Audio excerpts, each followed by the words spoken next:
أعوذ بالله من الشيطان الرجيم. بسم الله الرحمن الرحيم. ألف لام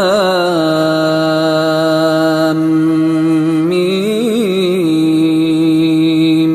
ذلك الكتاب لا ريب فيه هدى للمتقين الذين يؤمنون بالغيب ويقيمون الصلاة ومما رزقناهم ينفقون والذين يؤمنون بما أنزل إليك وما أنزل من قبلك وبالآخرة هم يوقنون أولئك على هدى من ربهم وأولئك هم المفلحون. إن الذين كفروا سواء عليهم أأنذرتهم أم لم تنذرهم لا يؤمنون. ختم الله على قلوبهم وعلى سمعهم وعلى أبصارهم غشاوة ولهم عذاب عظيم. ومن الناس من يقول آمنا بالله وباليوم الآخر وما هم بمؤمنين يخادعون الله والذين آمنوا وما يخدعون إلا أنفسهم وما يشعرون. في قلوبهم مرض فزادهم الله مرضا ولهم عذاب أليم بما كانوا يكذبون. وإذا قيل لهم لا تفسدوا في الأرض قالوا إنما نحن مصلحون ألا إنهم هم المفسدون ولكن لا يشعرون. وإذا قيل لهم آمنوا كما آمن الناس قالوا أنؤمن كما آمن السفهاء ألا إنهم هم السفهاء ولكن لا يعلمون. وإذا لقوا الذين آمنوا قالوا آمنا وإذا خلوا إلى شياطينهم قالوا إنا معكم إنما نحن مستهزئون. الله يستهزئ بهم ويمدهم في طغيانهم يعمهون. أولئك الذين اشتروا الضلالة بالهدى فما ربحت تجارتهم وما كانوا مهتدين. مثلهم كمثل الذي استوقد نارا فلما أضاءت ما حوله ذهب الله بنورهم وتركهم في ظلمات لا يبصرون. صم بكم عمي فهم لا يرجعون. أو كصيب من السماء فيه ظلمات ورعد وبرق يجعلون أصابعهم في آذانهم من الصواعق حذر الموت والله محيط بالكافرين. يكاد البرق يخطف أبصارهم كلما أضاء لهم مشوا فيه وإذا أظلم عليهم قاموا ولو شاء الله لذهب بسمعهم وأبصارهم إن الله على كل شيء قدير. يا أيها الناس اعبدوا ربكم الذي خلقكم والذين من قبلكم لعلكم تتقون. الذي جعل لكم الأرض فراشا والسماء بناء وأنزل من السماء ماء فأخرج به من الثمرات رزقا لكم فلا تجعلوا لله أندادا وأنتم تعلمون. وإن كنتم في ريب مما نزلنا على عبدنا فأتوا بسورة من مثله وادعوا شهداءكم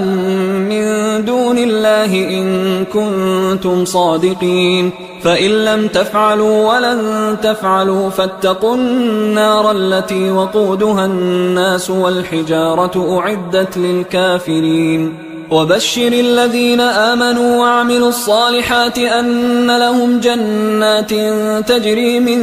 تحتها الأنهار كلما رزقوا منها من ثمرة رزقا قالوا هذا الذي رزقنا من قبل وأتوا به متشابها ولهم فيها أزواج مطهرة وهم فيها خالدون. إن الله لا يستحيي أن يضرب مثلا ما بعوضة فما فوقها فأما الذين آمنوا فيعلمون أنه الحق من ربهم، وأما الذين كفروا فيقولون ماذا أراد الله بهذا مثلا يضل به كثيرا ويهدي به كثيرا وما يضل به إلا الفاسقين الذين ينقضون عهد الله من بعد ميثاقه ويقطعون ما أمر الله به أن يوصل ويفسدون في الأرض أولئك هم الخاسرون. كيف تكفرون بالله وكنتم أمواتا فأحياكم ثم يميتكم ثم يحييكم ثم إليه ترجعون. هو الذي خلق لكم ما في الأرض جميعا ثم استوى إلى السماء فسواهن 7 سماوات وهو بكل شيء عليم. وإذ قال ربك للملائكة إني جاعل في الأرض خليفة قالوا أتجعل فيها من يفسد فيها ويسفك الدماء ونحن نسبح بحمدك ونقدس لك قال إني أعلم ما لا تعلمون. وعلم آدم الأسماء كلها ثم عرضهم على الملائكة فقال أنبئوني بأسماء هؤلاء إن كنتم صادقين. قالوا سبحانك لا علم لنا إلا ما علمتنا إنك أنت العليم الحكيم. قال يا آدم أنبئهم بأسمائهم فلما أنبأهم بأسمائهم قال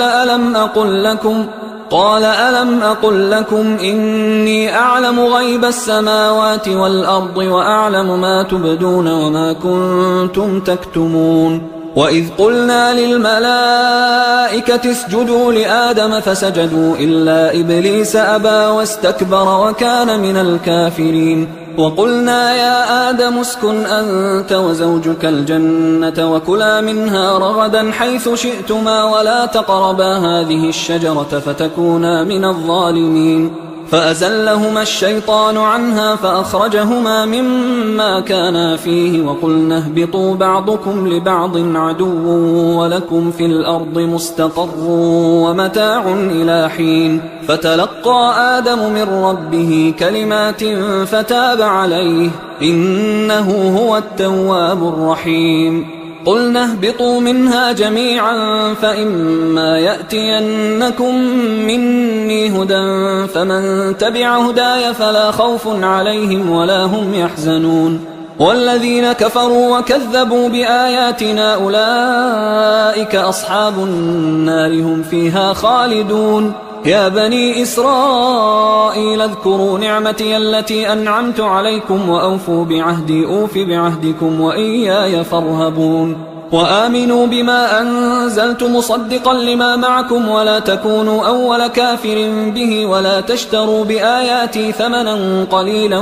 وإياي فاتقون. ولا تلبسوا الحق بالباطل وتكتموا الحق وأنتم تعلمون. وأقيموا الصلاة وآتوا الزكاة واركعوا مع الراكعين. أتأمرون الناس بالبر وتنسون أنفسكم وأنتم تتلون الكتاب أفلا تعقلون. واستعينوا بالصبر والصلاة وإنها لكبيرة إلا على الخاشعين الذين يظنون أنهم ملاقو ربهم وأنهم إليه راجعون. يا بني إسرائيل اذكروا نعمتي التي أنعمت عليكم وأني فضلتكم على العالمين. واتقوا يوما لا تجزي نفس عن نفس شيئا ولا يقبل منها شفاعة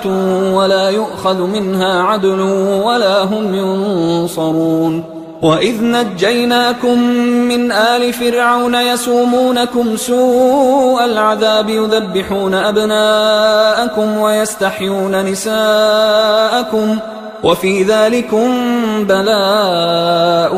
من ربكم عظيم. وإذ فرقنا بكم البحر فأنجيناكم وأغرقنا آل فرعون وأنتم تنظرون. وإذ واعدنا موسى 40 ليلة ثم اتخذتم العجل من بعده وأنتم ظالمون. ثم عفونا عنكم من بعد ذلك لعلكم تشكرون وإذ آتينا موسى الكتاب والفرقان لعلكم تهتدون وإذ قال موسى لقومه يا قوم إنكم ظلمتم أنفسكم باتخاذكم العجل فتوبوا إلى بارئكم فاقتلوا أنفسكم ذلكم خير لكم عند بارئكم فتاب عليكم إنه هو التواب الرحيم وإذ قلتم يا موسى لن نؤمن لك حتى نرى الله جهرة فأخذتكم الصاعقة وأنتم تنظرون ثم بعثناكم من بعد موتكم لعلكم تشكرون وظللنا عليكم الغمام وأنزلنا عليكم المن والسلوى كلوا من طيبات ما رزقناكم وما ظلمونا ولكن كانوا أنفسهم يظلمون وإذ قلنا ادخلوا هذه القرية فكلوا منها حيث شئتم رغدا وادخلوا الباب سجدا وقولوا حطة نغفر لكم خطاياكم وسنزيد المحسنين فبدل الذين ظلموا قولا غير الذي قيل لهم فأنزلنا على الذين ظلموا رجزا من السماء بما كانوا يفسقون وإذ استسقى موسى لقومه فقلنا اضرب بعصاك الحجر فانفجرت منه 12 عينا قد علم كل أناس مشربهم كلوا واشربوا من رزق الله ولا تعثوا في الأرض مفسدين وإذ قلتم يا موسى لن نصبر على طعام واحد فادع لنا ربك يخرج لنا مما تنبت الأرض من بقلها وقثائها وفومها وعدسها وبصلها قال أتستبدلون الذي هو أدنى بالذي هو خير اهبطوا مصرا فإن لكم ما سألتم وضربت عليهم الذلة والمسكنة وباءوا بغضب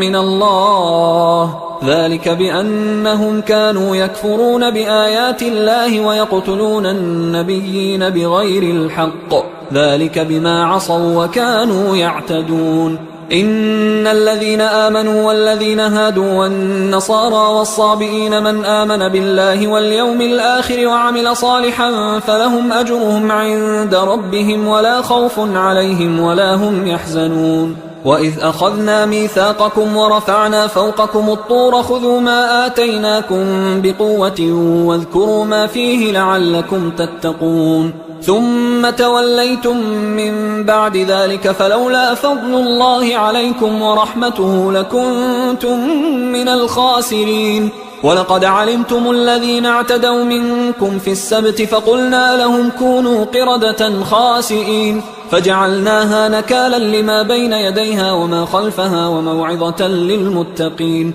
وإذ قال موسى لقومه إن الله يأمركم أن تذبحوا بقرة قالوا أتتخذنا هزوا قال أعوذ بالله أن أكون من الجاهلين قالوا ادع لنا ربك يبين لنا ما هي قال إنه يقول إنها بقرة لا فارض ولا بكر عوان بين ذلك فافعلوا ما تؤمرون قالوا ادع لنا ربك يبين لنا ما لونها قال إنه يقول إنها بقرة صفراء فاقع لونها تسر الناظرين قالوا ادع لنا ربك يبين لنا ما هي إن البقرة شابه علينا وإنا إن شاء الله لمهتدون قال إنه يقول إنها بقرة لا ذلول تثير الأرض ولا تسقي الحرث مسلمة لا شية فيها قالوا الآن جئت بالحق فذبحوها وما كادوا يفعلون وإذ قتلتم نفسا فادارأتم فيها والله مخرج ما كنتم تكتمون فقلنا اضربوه ببعضها كذلك يحيي الله الموتى ويريكم آياته لعلكم تعقلون ثم قست قلوبكم من بعد ذلك فهي كالحجارة أو أشد قسوة وإن من الحجارة لما يتفجر منه الأنهار وإن منها لما يشقق فيخرج منه الماء وإن منها لما يهبط من خشية الله وما الله بغافل عما تعملون أفتطمعون أن يؤمنوا لكم وقد كان فريق منهم يسمعون كلام الله ثم يحرفونه من بعد ما عقلوه وهم يعلمون وإذا لقوا الذين آمنوا قالوا آمنا وإذا خلا بعضهم إلى بعض قالوا أتحدثونهم بما فتح الله عليكم ليحاجوكم به عند ربكم أفلا تعقلون أولا يعلمون أن الله يعلم ما يسرون وما يعلنون ومنهم أميون لا يعلمون الكتاب إلا أماني وإنهم إلا يظنون فويل للذين يكتبون الكتاب بأيديهم ثم يقولون هذا من عند الله ليشتروا به ثمنا قليلا فويل لهم مما كتبت أيديهم وويل لهم مما يكسبون وقالوا لن تمسنا النار إلا أياما معدودة قل أتخذتم عند الله عهدا فلن يخلف الله عهده أم تقولون على الله ما لا تعلمون بلى من كسب سيئة وأحاطت به خطيئته فأولئك أصحاب النار هم فيها خالدون والذين آمنوا وعملوا الصالحات أولئك أصحاب الجنة هم فيها خالدون وإذ أخذنا ميثاق بني إسرائيل لا تعبدون إلا الله وبالوالدين إحسانا وذي القربى واليتامى والمساكين وقولوا للناس حسنا وأقيموا الصلاة وآتوا الزكاة ثم توليتم إلا قليلا منكم وأنتم معرضون وإذ أخذنا ميثاقكم لا تسفكون دماءكم ولا تخرجون أنفسكم من دياركم ثم أقررتم وأنتم تشهدون ثم أنتم هؤلاء تقتلون أنفسكم وتخرجون فريقا منكم من ديارهم تظاهرون عليهم بالإثم والعدوان وإن يأتوكم أسارى تفادوهم وهو محرم عليكم إخراجهم أفتؤمنون ببعض الكتاب وتكفرون ببعض فما جزاء من يفعل ذلك منكم إلا خزي في الحياة الدنيا ويوم القيامة يردون إلى أشد العذاب وما الله بغافل عما تعملون أولئك الذين اشتروا الحياة الدنيا بالآخرة فلا يخفف عنهم العذاب ولا هم ينصرون ولقد آتينا موسى الكتاب وقفينا من بعده بالرسل وآتينا عيسى ابن مريم البينات وأيدناه بروح القدس أفكلما جاءكم رسول بما لا تهوى أنفسكم استكبرتم ففريقا كذبتم وفريقا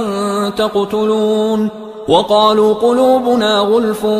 بل لعنهم الله بكفرهم فقليلا ما يؤمنون ولما جاءهم كتاب من عند الله مصدق لما معهم وكانوا من قبل يستفتحون على الذين كفروا فلما جاءهم ما عرفوا كفروا به فلعنة الله على الكافرين بئس ما اشتروا به أنفسهم أن يكفروا بما أنزل الله بغيا أن ينزل الله من فضله على من يشاء من عباده فباءوا بغضب على غضب وللكافرين عذاب مهين وإذا قيل لهم آمنوا بما أنزل الله قالوا نؤمن بما أنزل علينا ويكفرون بما وراءه وهو الحق مصدقا لما معهم قل فلم تقتلون أنبياء الله من قبل إن كنتم مؤمنين ولقد جاءكم موسى بالبينات ثم اتخذتم العجل من بعده وأنتم ظالمون وإذ أخذنا ميثاقكم ورفعنا فوقكم الطور خذوا ما آتيناكم بقوة واسمعوا قالوا سمعنا وعصينا وأشربوا في قلوبهم العجل بكفرهم قل بئس ما يأمركم به إيمانكم إن كنتم مؤمنين قل إن كانت لكم الدار الآخرة عند الله خالصة من دون الناس فتمنوا الموت إن كنتم صادقين ولن يتمنوه أبدا بما قدمت أيديهم والله عليم بالظالمين ولتجدنهم أحرص الناس على حياة ومن الذين أشركوا يود أحدهم لو يعمر 1000 سنة وما هو بمزحزحه من العذاب أن يعمر والله بصير بما يعملون قل من كان عدوا لجبريل فإنه نزله على قلبك بإذن الله مصدقا لما بين يديه وهدى وبشرى للمؤمنين من كان عدوا لله وملائكته ورسله وجبريل وميكال فإن الله عدو للكافرين ولقد أنزلنا إليك آيات بينات وما يكفر بها إلا الفاسقون أوكلما عاهدوا عهدا نبذه فريق منهم بل أكثرهم لا يؤمنون ولما جاءهم رسول من عند الله مصدق لما معهم نبذ فريق من الذين أوتوا الكتاب كتاب الله وراء ظهورهم كأنهم لا يعلمون واتبعوا ما تتلو الشياطين على ملك سليمان وما كفر سليمان ولكن الشياطين كفروا يعلمون الناس السحر وما أنزل على الملكين ببابل هاروت وماروت وما يعلمان من أحد حتى يقولا إنما نحن فتنة فلا تكفر فيتعلمون منهما ما يفرقون به بين المرء وزوجه وما هم بضارين به من أحد إلا بإذن الله ويتعلمون ما يضرهم ولا ينفعهم ولقد علموا لمن اشتراه ما له في الآخرة من خلاق ولبئس ما شروا به أنفسهم لو كانوا يعلمون ولو أنهم آمنوا واتقوا لمثوبة من عند الله خير لو كانوا يعلمون يا أيها الذين آمنوا لا تقولوا راعنا وقولوا انظرنا واسمعوا وللكافرين عذاب أليم ما يود الذين كفروا من أهل الكتاب ولا المشركين أن ينزل عليكم من خير من ربكم والله يختص برحمته من يشاء والله ذو الفضل العظيم ما ننسخ من آية أو ننسها نأت بخير منها أو مثلها ألم تعلم أن الله على كل شيء قدير ألم تعلم أن الله له ملك السماوات والأرض وما لكم من دون الله من ولي ولا نصير أم تريدون أن تسألوا رسولكم كما سئل موسى من قبل ومن يتبدل الكفر بالإيمان فقد ضل سواء السبيل ود كثير من أهل الكتاب لو يردونكم من بعد إيمانكم كفارا حسدا من عند أنفسهم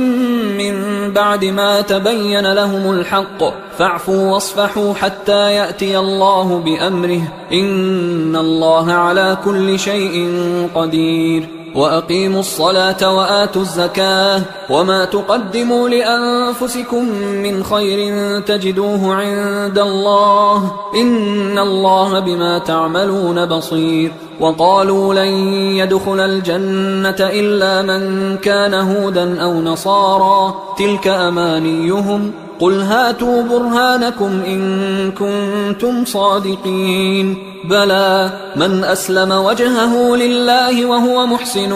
فله أجره عند ربه ولا خوف عليهم ولا هم يحزنون وقالت اليهود ليست النصارى على شيء وقالت النصارى ليست اليهود على شيء وهم يتلون الكتاب كذلك قال الذين لا يعلمون مثل قولهم فالله يحكم بينهم يوم القيامة فيما كانوا فيه يختلفون ومن أظلم ممن منع مساجد الله أن يذكر فيها اسمه وسعى في خرابها أولئك ما كان لهم أن يدخلوها إلا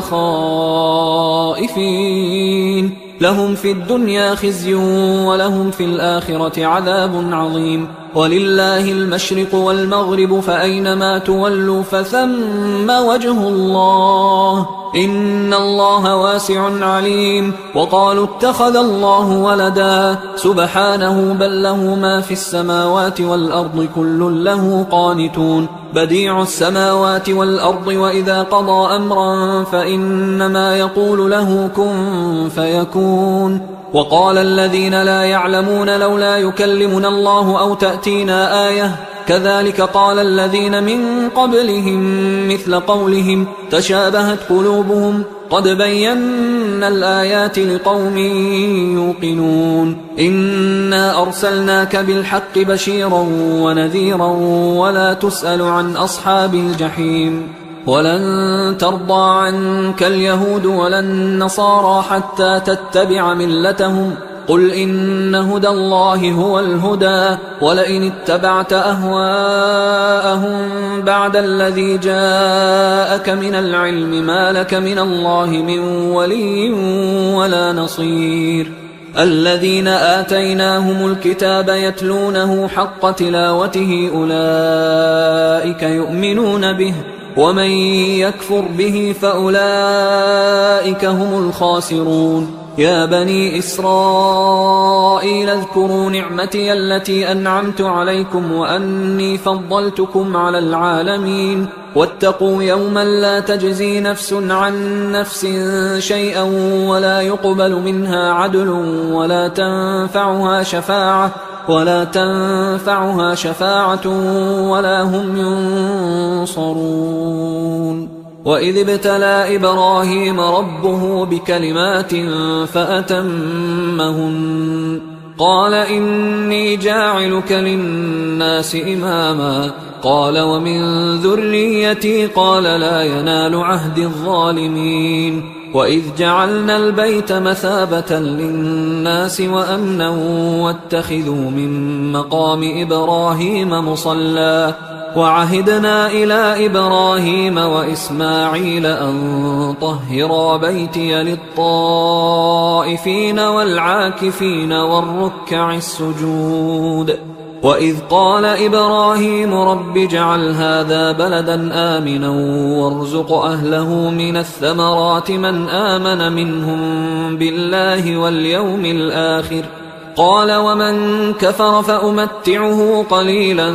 ثم أضطره إلى عذاب النار وبئس المصير وإذ يرفع إبراهيم القواعد من البيت وإسماعيل ربنا تقبل منا إنك أنت السميع العليم ربنا وجعلنا مسلمين لك ومن ذريتنا أمة مسلمة لك وأرنا مناسكنا وتب علينا إنك أنت التواب الرحيم ربنا وبعث فيهم رسولا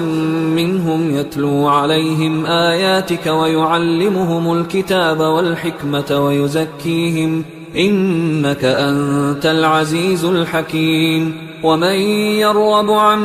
ملة إبراهيم إلا من سفه نفسه ولقد اصطفيناه في الدنيا وإنه في الآخرة لمن الصالحين إذ قال له ربه أسلم قال أسلمت لرب العالمين. ووصى بها إبراهيم بنيه ويعقوب يا بني إن الله اصطفى لكم الدين فلا تموتن إلا وأنتم مسلمون. أم كنتم شهداء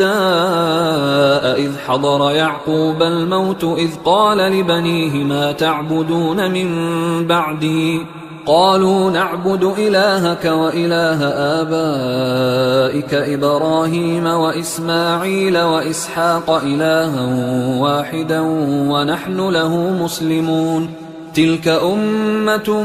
قد خلت لها ما كسبت ولكم ما كسبتم ولا تسألون عما كانوا يعملون. وقالوا كونوا هودا أو نصارى تهتدوا قل بل ملة إبراهيم حنيفا وما كان من المشركين. قولوا آمنا بالله وما أنزل إلينا وما أنزل إلى إبراهيم وإسماعيل وإسحاق ويعقوب والأسباط وما أوتي موسى وعيسى وما أوتي النبيون من ربهم لا نفرق بين أحد منهم ونحن له مسلمون. فإن آمنوا بمثل ما آمنتم به فقد اهتدوا وإن تولوا فإنما هم في شقاق فسيكفيكهم الله وهو السميع العليم. صبغة الله ومن أحسن من الله صبغة ونحن له عابدون. قل أتحاجوننا في الله وهو ربنا وربكم ولنا أعمالنا ولكم أعمالكم ونحن له مخلصون. أم تقولون إن إبراهيم وإسماعيل وإسحاق ويعقوب والأسباط كانوا هودا أو نصارى قل أأنتم أعلم أم الله ومن أظلم ممن كتم شهادة عنده من الله وما الله بغافل عما تعملون. تلك أمة قد خلت لها ما كسبت ولكم ما كسبتم ولا تسألون عما كانوا يعملون. سيقول السفهاء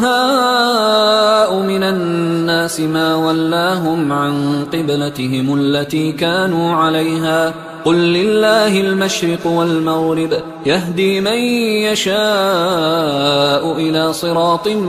مستقيم. وكذلك جعلناكم أمة وسطا لتكونوا شهداء على الناس ويكون الرسول عليكم شهيدا. وما جعلنا القبلة التي كنت عليها إلا لنعلم من يتبع الرسول ممن ينقلب على عقبيه وإن كانت لكبيرة إلا على الذين هدى الله وما كان الله ليضيع إيمانكم إن الله بالناس لرؤوف رحيم. قد نرى تقلب وجهك في السماء فلنولينك قبلة ترضاها فول وجهك شطر المسجد الحرام وحيث ما كنتم فولوا وجوهكم شطره وإن الذين أوتوا الكتاب ليعلمون أنه الحق من ربهم وما الله بغافل عما يعملون. ولئن أتيت الذين أوتوا الكتاب بكل آية ما تبعوا قبلتك وما أنت بتابع قبلتهم وما بعضهم بتابع قبلة بعض ولئن اتبعت أهواءهم من بعد ما جاءك من العلم إنك إذا لمن الظالمين. الذين آتيناهم الكتاب يعرفونه كما يعرفون أبناءهم وإن فريقا منهم ليكتمون الحق وهم يعلمون. الحق من ربك فلا تكونن من الممترين ولكل وجهة هو موليها فاستبقوا الخيرات أينما تكونوا يأت بكم الله جميعا إن الله على كل شيء قدير ومن حيث خرجت فول وجهك شطر المسجد الحرام وإنه للحق من ربك وما الله بغافل عما تعملون ومن حيث خرجت فول وجهك شطر المسجد الحرام وحيث ما كنتم فولوا وجوهكم شطره لئلا يكون للناس عليكم حجة إلا الذين ظلموا منهم فلا تخشوهم واخشوني ولأتم نعمتي عليكم ولعلكم تهتدون كما أرسلنا فيكم رسولا منكم يتلو عليكم آياتنا ويزكيكم ويعلمكم الكتاب والحكمة ويعلمكم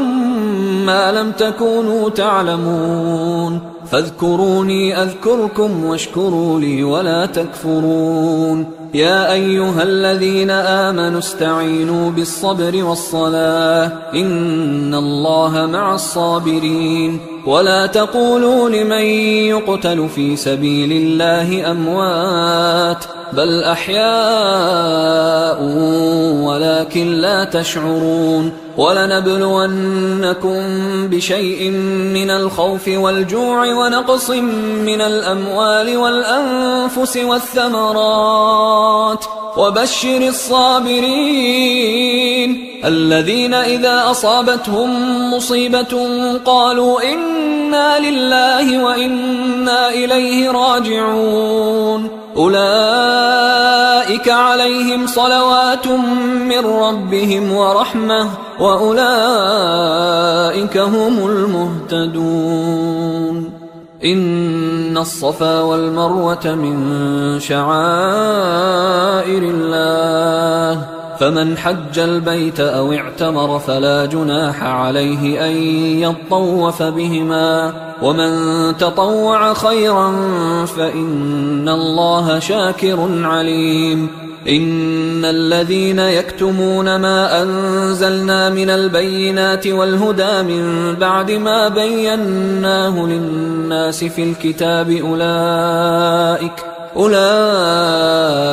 يلعنهم الله ويلعنهم اللاعنون إلا الذين تابوا وأصلحوا وبينوا فأولئك أتوب عليهم وأنا التواب الرحيم إن الذين كفروا وماتوا وهم كفار أولئك عليهم لعنة الله والملائكة والناس أجمعين خالدين فيها لا يخفف عنهم العذاب ولا هم ينظرون وإلهكم إله واحد لا إله إلا هو الرحمن الرحيم إن في خلق السماوات والأرض واختلاف الليل والنهار والفلك التي تجري في البحر بما ينفع الناس وما أنزل الله من السماء من ماء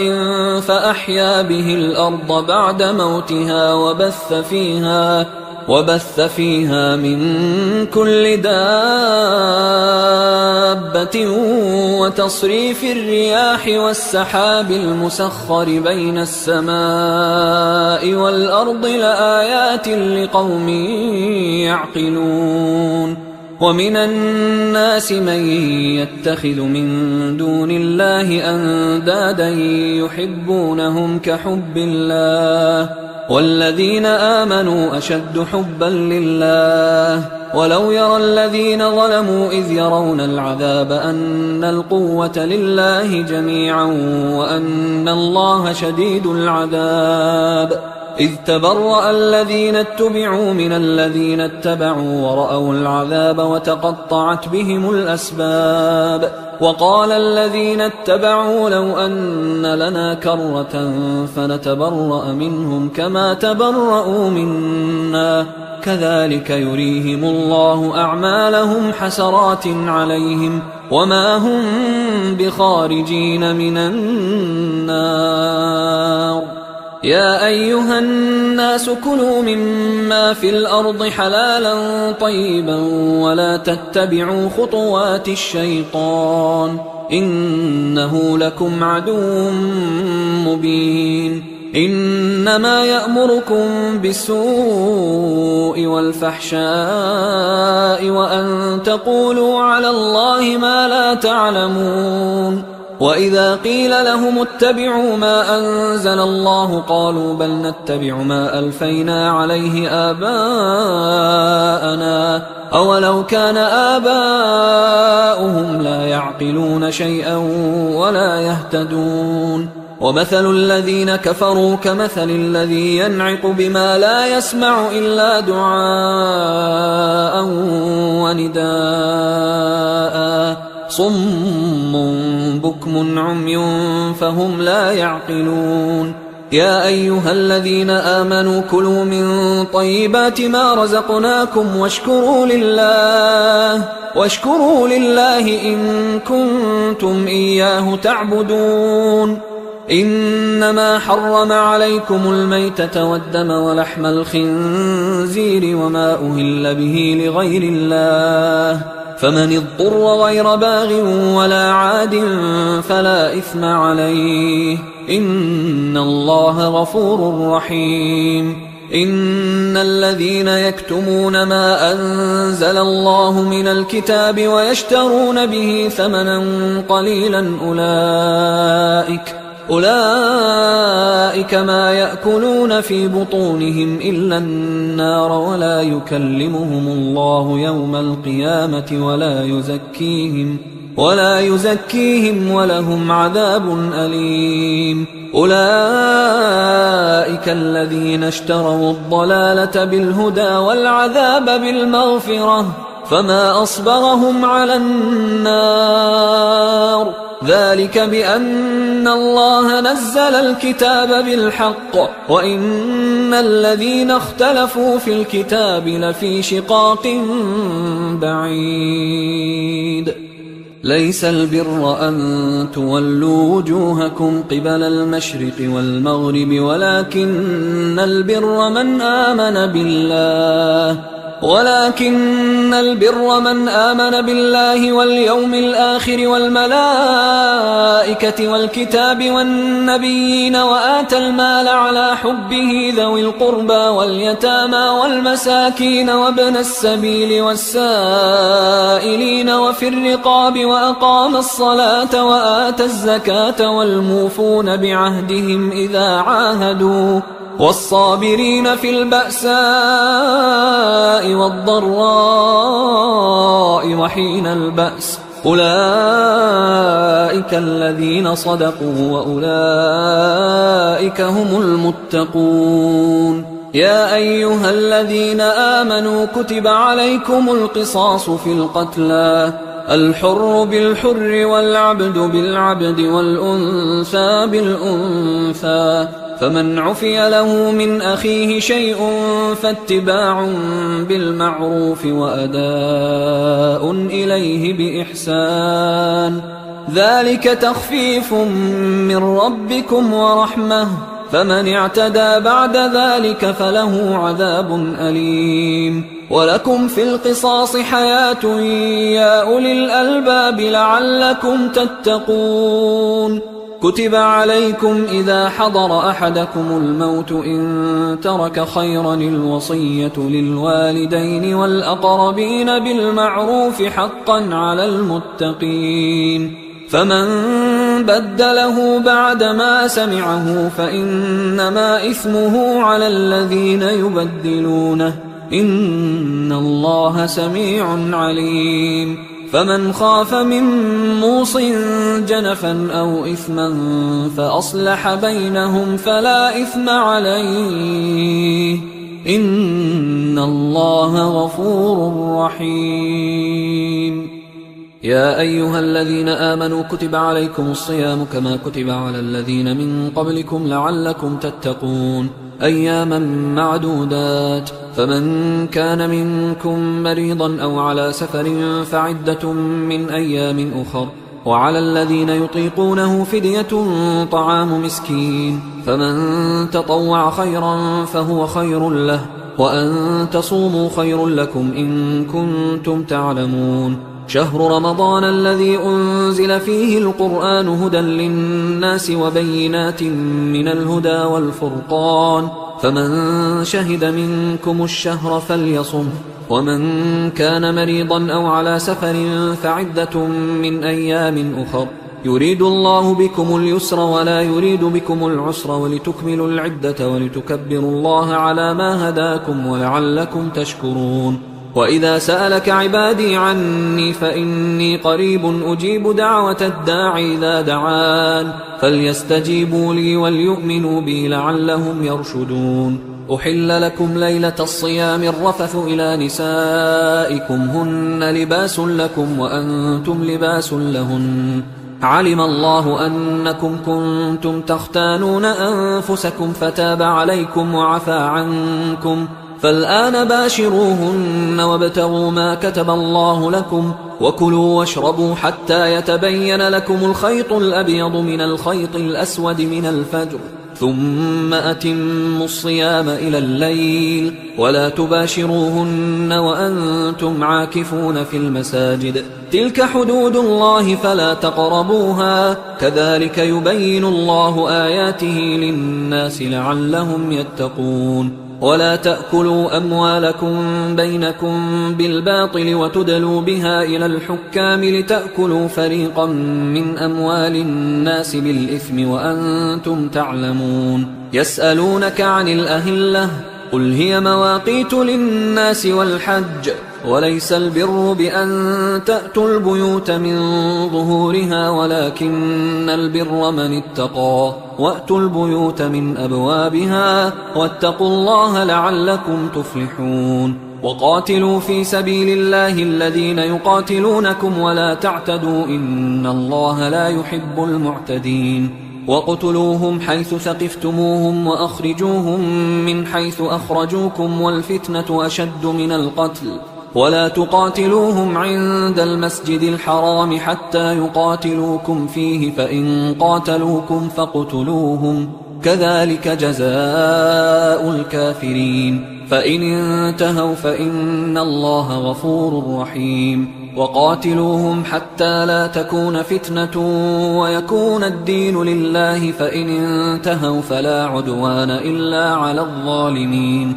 الشهر الحرام بالشهر الحرام والحرمات قصاص، فمن اعتدى عليكم فاعتدوا عليه بمثل ما اعتدى عليكم، واتقوا الله واعلموا أن الله مع المتقين. وأنفقوا في سبيل الله ولا تلقوا بأيديكم إلى التهلكة وأحسنوا إن الله يحب المحسنين. وأتموا الحج والعمرة لله، فإن أحصرتم فما استيسر من الهدي، ولا تحلقوا رؤوسكم حتى يبلغ الهدي محله، فمن كان منكم مريضا أو به أذى من رأسه ففدية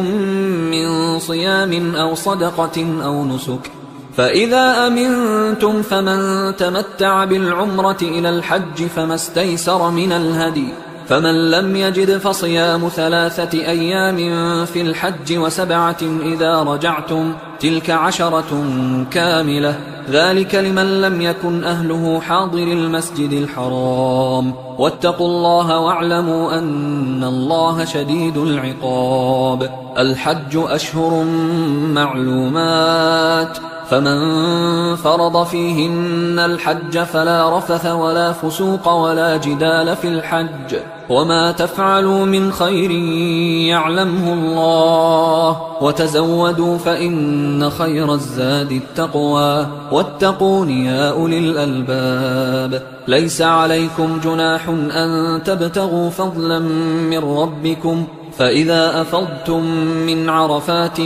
فاذكروا الله عند المشعر الحرام واذكروه كما هداكم وإن كنتم من قبله لمن الضالين ثم أفيضوا من حيث أفاض الناس واستغفروا الله إن الله غفور رحيم فإذا قضيتم مناسككم فاذكروا الله كذكركم آباءكم أو أشد ذكرا فمن الناس من يقول ربنا آتنا في الدنيا وما له في الآخرة من خلاق ومنهم من يقول ربنا آتنا في الدنيا حسنة وفي الآخرة حسنة وقنا عذاب النار أولئك لهم نصيب مما كسبوا والله سريع الحساب واذكروا الله في أيام معدودات فمن تعجل في يومين فلا إثم عليه ومن تأخر فلا إثم عليه لمن اتقى واتقوا الله واعلموا أنكم إليه تحشرون ومن الناس من يعجبك قوله في الحياة الدنيا ويشهد الله على ما في قلبه وهو ألد الخصام وإذا تولى سعى في الأرض ليفسد فيها ويهلك الحرث والنسل والله لا يحب الفساد وإذا قيل له اتق الله أخذته العزة بالإثم فحسبه جهنم ولبئس المهاد ومن الناس من يشري نفسه ابتغاء مرضات الله والله رؤوف بالعباد يا أيها الذين آمنوا ادخلوا في السلم كافة ولا تتبعوا خطوات الشيطان إنه لكم عدو مبين فإن زللتم من بعد ما جاءتكم البينات فاعلموا أن الله عزيز حكيم هل ينظرون إلا أن يأتيهم الله في ظلل من الغمام والملائكة وقضي الأمر وإلى الله ترجع الأمور سل بني إسرائيل كم آتيناهم من آية بينة ومن يبدل نعمة الله من بعد ما جاءته فإن الله شديد العقاب زين للذين كفروا الحياة الدنيا ويسخرون من الذين آمنوا والذين اتقوا فوقهم يوم القيامة والله يرزق من يشاء بغير حساب كان الناس أمة واحدة فبعث الله النبيين مبشرين ومنذرين وأنزل معهم الكتاب بالحق ليحكم بين الناس فيما اختلفوا فيه وما اختلف فيه إلا الذين أوتوه من بعد ما جاءتهم البينات بغيا بينهم فهدى الله الذين آمنوا لما اختلفوا فيه من الحق بإذنه والله يهدي من يشاء إلى صراط مستقيم أم حسبتم أن تدخلوا الجنة ولما يأتكم مثل الذين خلوا من قبلكم مستهم البأساء والضراء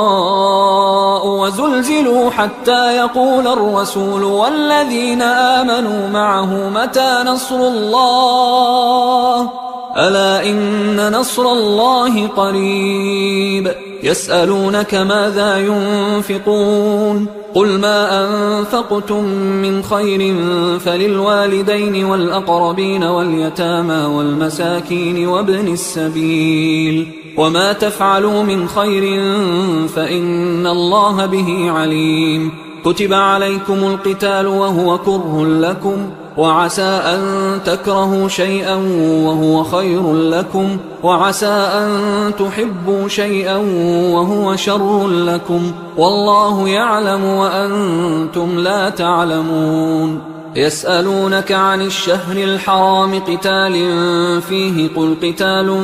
فيه كبير وصد عن سبيل الله وكفر به والمسجد الحرام وإخراج أهله منه أكبر عند الله والفتنة أكبر من القتل ولا يزالون يقاتلونكم حتى يردوكم عن دينكم إن استطاعوا ومن يرتدد منكم عن دينه فيمت وهو كافر فأولئك حبطت أعمالهم في الدنيا والآخرة وأولئك أصحاب النار هم فيها خالدون إن الذين آمنوا والذين هاجروا وجاهدوا في سبيل الله أولئك يرجون رحمة الله والله غفور رحيم يسألونك عن الخمر والميسر قل فيهما إثم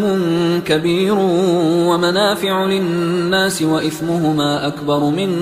نفعهما ويسألونك ماذا ينفقون قل العفو كذلك يبين الله لكم الآيات لعلكم تتفكرون في الدنيا والآخرة ويسألونك عن اليتامى قل إصلاح لهم خير وإن تخالطوهم فإخوانكم والله يعلم المفسد من المصلح ولو شاء الله لأعنتكم إن الله عزيز حكيم ولا تنكحوا المشركات حتى يؤمنوا ولأمة مؤمنة خير من مشركة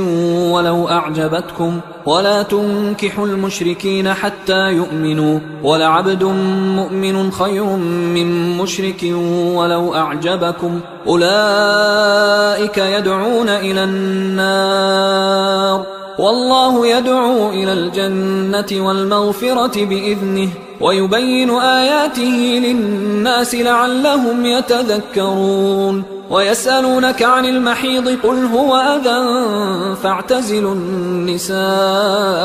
في المحيض ولا تقربوهن حتى يطهرن فإذا تطهرن فأتوهن من حيث أمركم الله إن الله يحب التوابين ويحب المتطهرين نساؤكم حرث لكم فأتوا حرثكم أنى شئتم وقدموا لأنفسكم واتقوا الله واعلموا أنكم ملاقوه وبشر المؤمنين ولا تجعلوا الله عرضة لأيمانكم أن تبروا وتتقوا وتصلحوا بين الناس والله سميع عليم لا يؤاخذكم الله باللغو في أيمانكم ولكن يؤاخذكم بما كسبت قلوبكم والله غفور حليم للذين يؤلون من نسائهم تربص 4 أشهر فإن فاءوا فإن الله غفور رحيم وإن عزموا الطلاق فإن الله سميع عليم والمطلقات يتربصن بأنفسهن 3 قروء ولا يحل لهن أن يكتمن ما خلق الله في أرحامهن إن كن يؤمن بالله واليوم الآخر وبعولتهن أحق بردهن في ذلك إن أرادوا إصلاحا ولهن مثل الذي عليهن بالمعروف وللرجال عليهن درجة والله عزيز حكيم الطلاق 2 فإمساك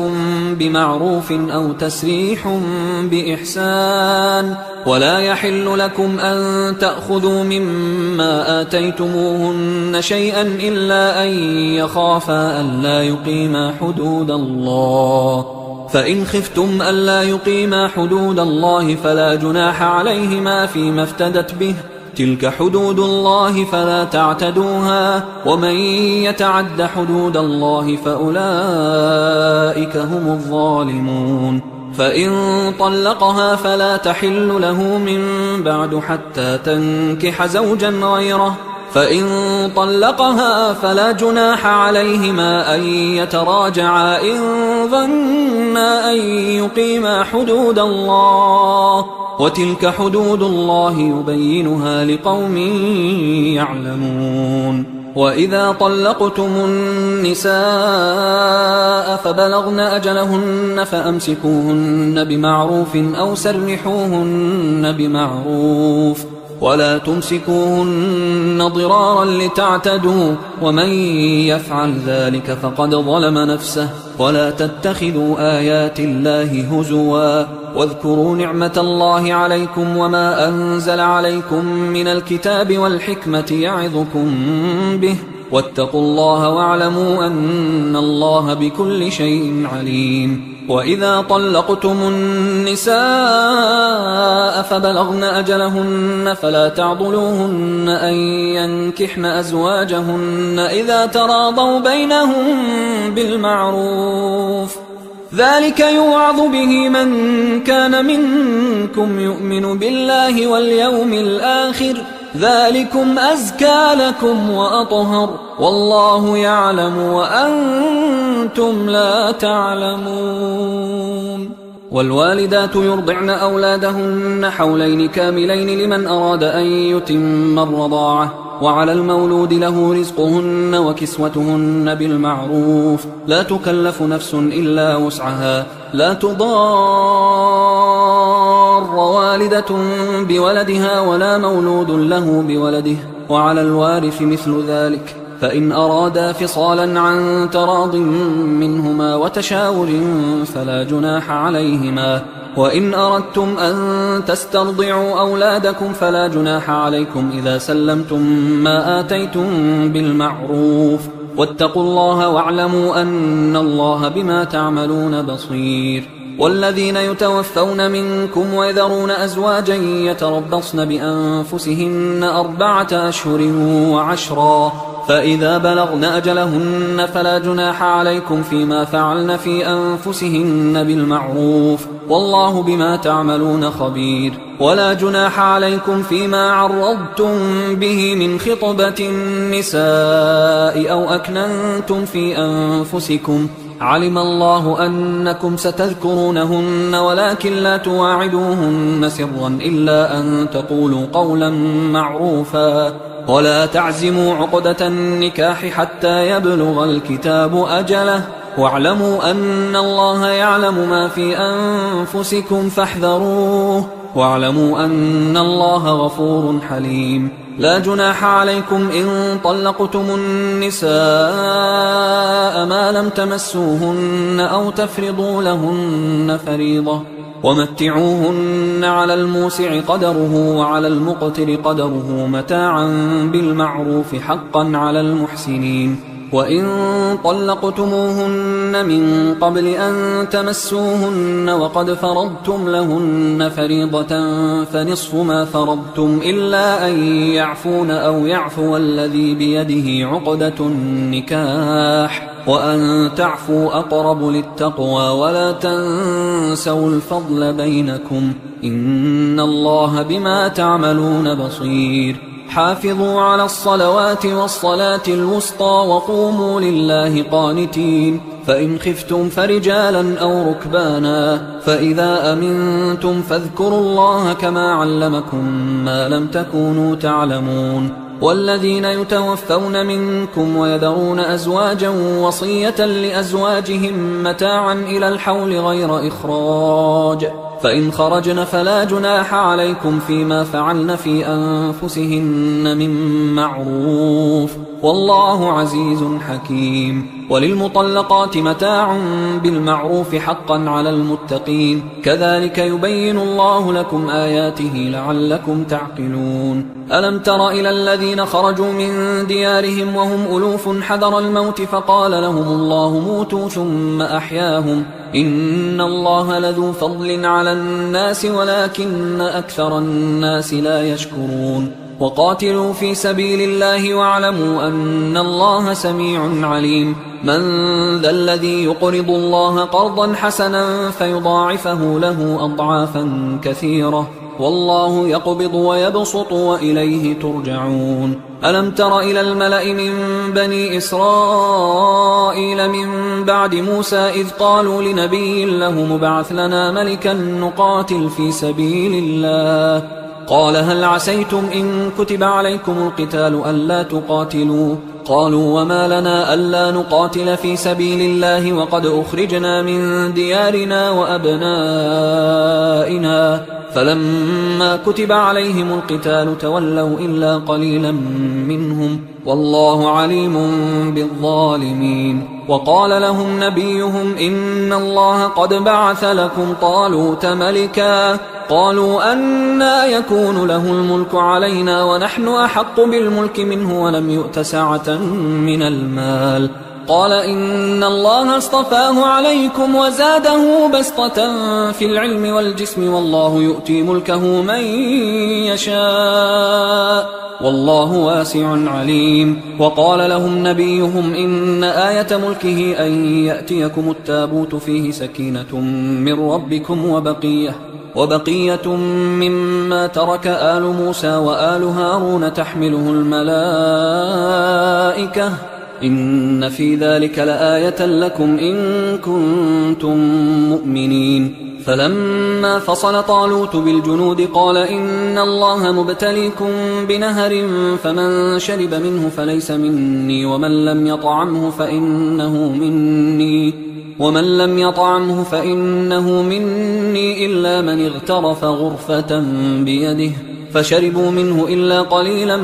منهم فلما جاوزه هو والذين آمنوا معه قالوا لا طاقة لنا اليوم بجالوت وجنوده قال الذين يظنون أنهم ملاقوا الله كم من فئة قليلة غلبت فئة كثيرة بإذن الله والله مع الصابرين ولما برزوا لجالوت وجنوده قالوا ربنا أفرغ علينا صبرا وثبت أقدامنا وانصرنا على القوم الكافرين فهزموهم بإذن الله وقتل داود جالوت وآتاه الله الملك والحكمة وعلمه مما يشاء ولولا دفع الله الناس بعضهم ببعض لفسدت الأرض ولكن الله ذو فضل على العالمين تلك آيات الله نتلوها عليك بالحق وإنك لمن المرسلين تلك الرسل فضلنا بعضهم على بعض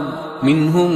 من كلم الله ورفع بعضهم درجات وآتينا عيسى ابن مريم البينات وأيدناه بروح القدس ولو شاء الله ما اقتتل الذين من بعدهم من بعد ما جاءتهم البينات ولكن اختلفوا فمنهم من آمن ومنهم من كفر ولو شاء الله ما اقتتلوا ولكن الله يفعل ما يريد يا أيها الذين آمنوا أنفقوا مما رزقناكم من قبل أن يأتي يوم لا بيع فيه ولا خلة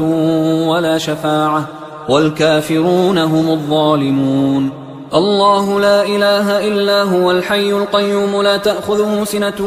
ولا نوم له ما في السماوات وما في الأرض من ذا الذي يشفع عنده إلا بإذنه يعلم ما بين أيديهم وما خلفهم ولا يحيطون بشيء من علمه إلا بما شاء وسع كرسيه السماوات والأرض ولا يؤوده حفظهما وهو العلي العظيم لا إكراه في الدين قد تبين الرشد من الغي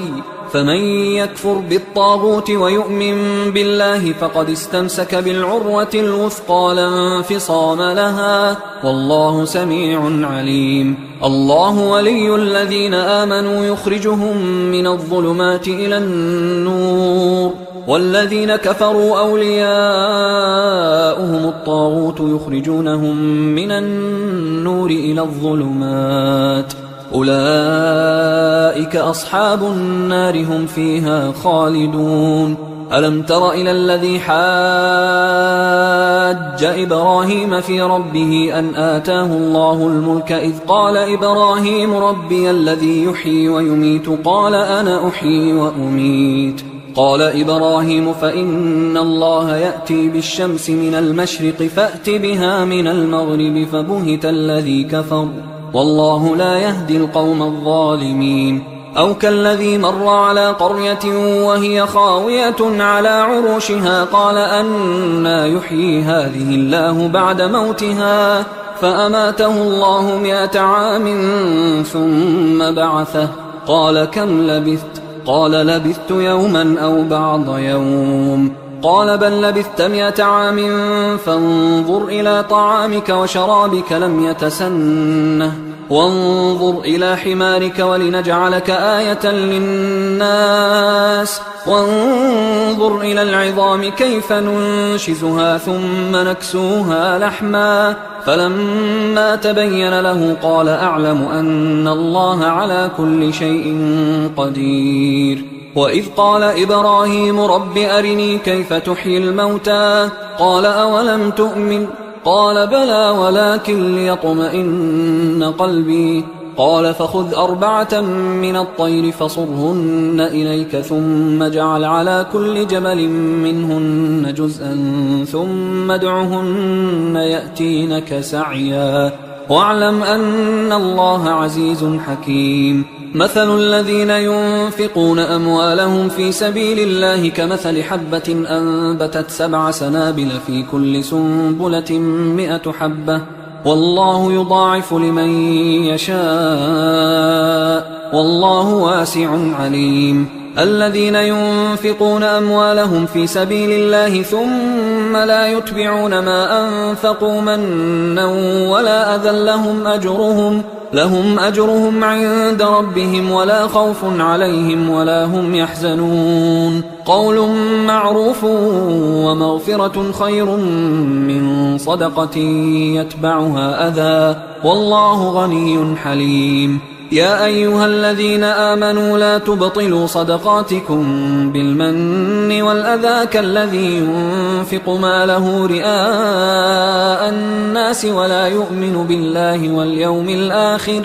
فمثله كمثل صفوان عليه تراب فأصابه وابل فتركه صلدا لا يقدرون على شيء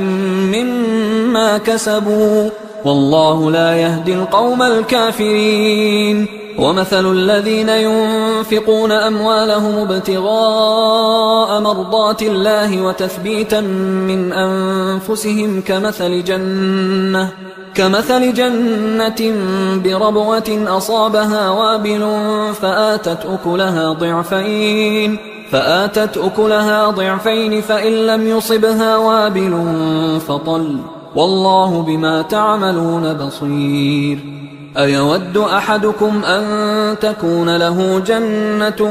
من نخيل وأعناب تجري من تحتها الأنهار له فيها من كل الثمرات وأصابه الكبر وله ذرية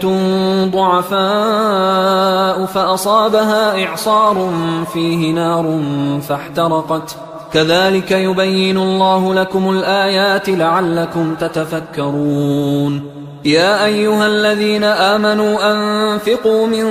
طيبات ما كسبتم ومما أخرجنا لكم من الأرض ولا تيمموا الخبيث منه تنفقون ولستم بآخذيه إلا أن تغمضوا فيه واعلموا أن الله غني حميد. الشيطان يعدكم الفقر ويأمركم بالفحشاء والله يعدكم مغفرة منه وفضلا والله واسع عليم. يؤتي الحكمة من يشاء ومن يؤت الحكمة فقد أوتي خيرا كثيرا وما يذكر إلا أولو الألباب. وما أنفقتم من نفقة أو نذرتم من نذر فإن الله يعلمه وما للظالمين من أنصار. إن تبدوا الصدقات فنعما هي وإن تخفوها وتؤتوها الفقراء فهو خير لكم ويكفر عنكم من سيئاتكم والله بما تعملون خبير. ليس عليك هداهم ولكن الله يهدي من يشاء وما تنفقوا من خير فلأنفسكم وما تنفقون إلا ابتغاء وجه الله وما تنفقوا من خير يوفى إليكم وأنتم لا تظلمون. للفقراء الذين أحصروا في سبيل الله لا يستطيعون ضربا في الأرض يحسبهم الجاهل أغنياء من التعفف تعرفهم بسيماهم لا يسألون الناس إلحافا وما تنفقوا من خير فإن الله به عليم. الذين ينفقون أموالهم بالليل والنهار سرا وعلانية فلهم أجرهم عند ربهم ولا خوف عليهم ولا هم يحزنون. الذين يأكلون الربا لا يقومون إلا كما يقوم الذي يتخبطه الشيطان من المس ذلك بأنهم قالوا إنما البيع مثل الربا وأحل الله البيع وحرم الربا. فمن جاءه موعظة من ربه فانتهى فله ما سلف وأمره إلى الله ومن عاد فأولئك أصحاب النار هم فيها خالدون. يمحق الله الربا ويربي الصدقات والله لا يحب كل كفار أثيم. إن الذين آمنوا وعملوا الصالحات وأقاموا الصلاة وآتوا الزكاة لهم أجرهم عند ربهم ولا خوف عليهم ولا هم يحزنون. يا أيها الذين آمنوا اتقوا الله وذروا ما بقي من الربا إن كنتم مؤمنين فإن لم تفعلوا فأذنوا بحرب من الله ورسوله وإن تبتم فلكم رؤوس أموالكم لا تظلمون ولا تظلمون. وإن كان ذو عسرة فنظرة إلى ميسرة وأن تصدقوا خير لكم إن كنتم تعلمون. واتقوا يوما ترجعون فيه إلى الله ثم توفى كل نفس ما كسبت وهم لا يظلمون. يا أيها الذين آمنوا إذا تداينتم بدين إلى أجل مسمى فاكتبوه وليكتب بينكم كاتب بالعدل ولا يأب كاتب أن يكتب كما علمه الله فليكتب وليملل الذي عليه الحق وليتق الله ربه ولا يبخس منه شيئا فإن كان الذي عليه الحق سفيها أو ضعيفا أو لا يستطيع أن يمله فليملل وليه بالعدل واستشهدوا شهيدين من رجالكم فإن لم يكونا رجلين فرجل وامرأتان ممن ترضون من الشهداء أن تضل إحداهما فتذكر إحداهما الأخرى ولا يأبى الشهداء إذا ما دعوا ولا تسأموا أن تكتبوه صغيرا أو كبيرا إلى أجله ذلكم أقسط عند الله وأقوم للشهادة وأدنى ألا ترتابوا إلا أن تكون تجارة حاضرة تديرونها بينكم فليس عليكم جناح ألا تكتبوها وأشهدوا إذا تبايعتم ولا يضار كاتب ولا شهيد وإن تفعلوا فإنه فسوق بكم واتقوا الله ويعلمكم الله والله بكل شيء عليم وإن كنتم على سفر ولم تجدوا كاتبا فرهان مقبوضة فإن أمن بعضكم بعضا فليؤدي الذي اؤتمن أمانته وليتق الله ربه ولا تكتموا الشهادة ومن يكتمها فإنه آثم قلبه والله بما تعملون عليم لله ما في السماوات وما في الأرض وإن تبدوا ما في أنفسكم أو تخفوه يحاسبكم به الله فيغفر لمن يشاء ويعذب من يشاء والله على كل شيء قدير آمن الرسول بما أنزل إليه من ربه والمؤمنون كل آمن بالله وملائكته وكتبه ورسله لا نفرق بين أحد من رسله وقالوا سمعنا وأطعنا غفرانك ربنا وإليك المصير لا يكلف الله نفسا إلا وسعها لها ما كسبت وعليها ما اكتسبت ربنا لا تؤاخذنا إن نسينا أو أخطأنا ربنا ولا تحمل علينا إصرا كما حملته على الذين من قبلنا ربنا ولا تحملنا ما لا طاقة لنا به واعف عنا واغفر لنا وارحمنا أنت مولانا فانصرنا على القوم الكافرين. حصريا على قارئ القرآن.